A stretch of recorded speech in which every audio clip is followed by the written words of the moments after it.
Like Doki Doki Literature Club before it, Omori's magic and cleverness comes from its facade. On paper, Omori is an earthbound-like turn-based RPG filled with plenty of references like its inspiration, while its cute artwork, crafted by popular clothing designer Omocat, is at the forefront helping guide players toward a state of safety and coziness. What lays beneath the art is a psychological horror RPG that's arguably one of my favorite games of 2020. Omori opens up with a safety warning, telling players that this game contains scenes of depression, suicide, and everything in between, and that cold open is what sets the mood for Omori.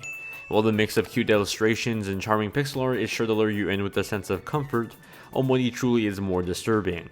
For the sake of not getting into specifics with reveals, twists, and turns, just know that there's more to Omori than its presentation.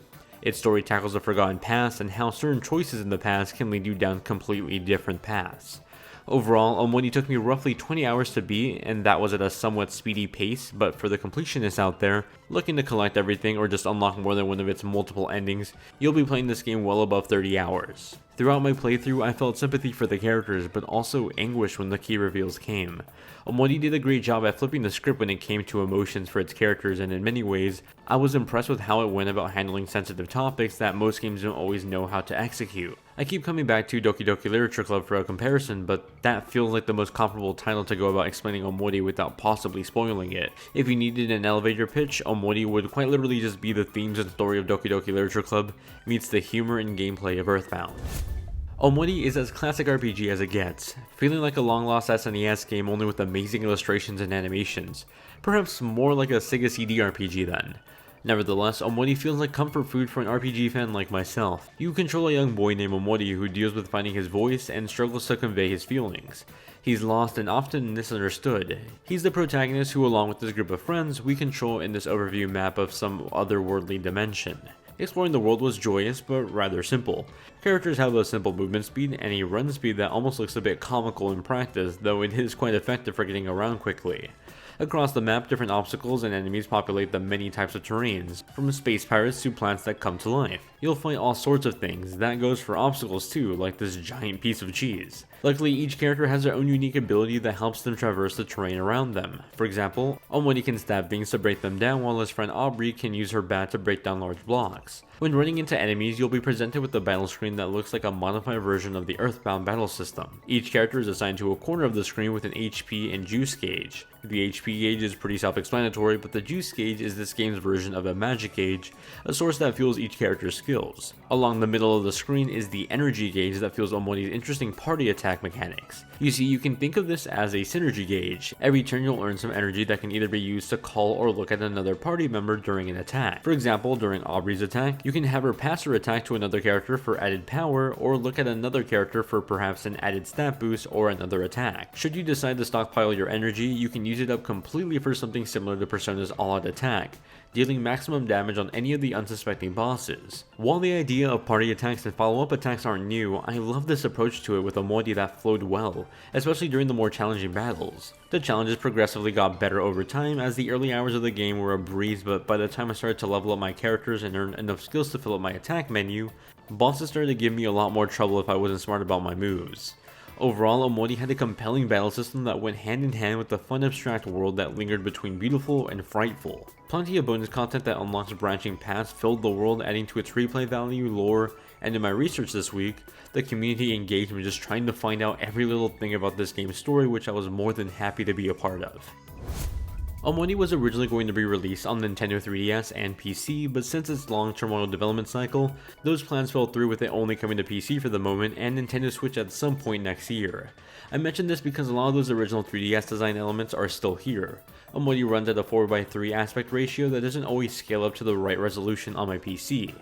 Digging into the options only lets me run the game at a native small window or a 2x resolution. I can switch between a smaller window or full screen, but the gameplay doesn't exactly scale up to that full resolution at full screen. As a result, the gameplay isn't always pixel perfect when playing in a full screen, but perhaps that's a good thing. It makes the game feel a bit older than it actually is, lending to its classic RPG feeling and presentation. And what a beautiful art style it is too. The mix of charming sprite work along with colorful illustrations help bring this world to life.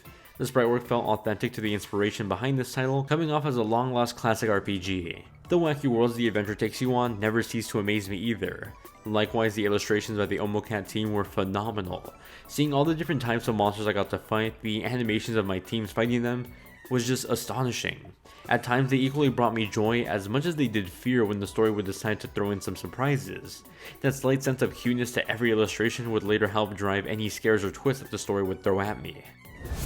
Pedro Silva did a phenomenal job putting together the soundtrack for Omori. If you played the recent Pokemon like Ooblets game, he helped make the music for that game, and he's brought his talent to Omori as well. The way he's able to easily switch between feelings of depression, despair, hope, and cheerfulness across this game's campaign, he never failed to captivate me.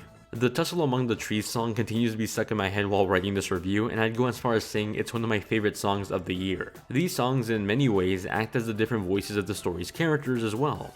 While there's no spoken dialogue in Omori, I often found myself hearing the pseudo voices of the main characters through the music that played behind their written dialogue. I think that speaks to the lengths this music can go and how much it can convey beyond a tune being catchy. It quite literally set the mood and stage for this game. Omori to me felt like the next massive indie hit like Undertale and Doki Doki Literature Club before it. Over the last week I spent every day playing this game trying to unravel the story, and when I finally beat it, I only then realized how much more convoluted things were.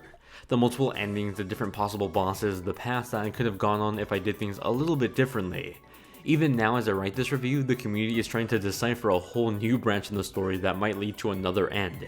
To best put it, I haven't been this excited about the game's different outcomes since the rush I felt unraveling the very first Five Nights at Freddy's games, or playing through the Cloverfield ARG. Omori brought me that feeling of being excited about something again that I actively seek out in video games. While I can't in good faith recommend this to just anyone because of the topics it tackles, if you can handle it, I can't recommend this game enough. Hey everyone, thanks so much for checking out this review. If you want to see what I'm up to outside of these videos, then be sure to follow me on Twitter or just join my Discord where a bunch of viewers and I just talk and play games on the daily. Of course, all the links to those and more are in the description. By the time this video comes out, it should be New Year's Eve, so Happy New Year. Thank you guys for a great 2020 on the channel, and here's to 2021 with a lot more reviews and content coming your way.